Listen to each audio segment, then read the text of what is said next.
وكبر، لا إسلام بغير صلاة.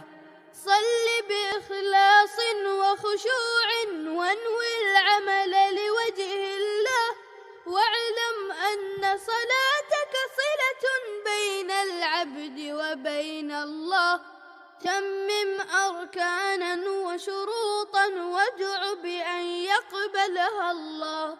قم في الفجر نشيطا وابدأ حين تقوم بذكر الله، وتوضأ بنشاط هيا لا تستصعب برد مياه. واستقبل قبلتك وكبر، لا إسلام بغير صلاة. فرضت في يوم الإسراء بمكان عال وسماء، هي تزكية للأخلاق، هي تطهير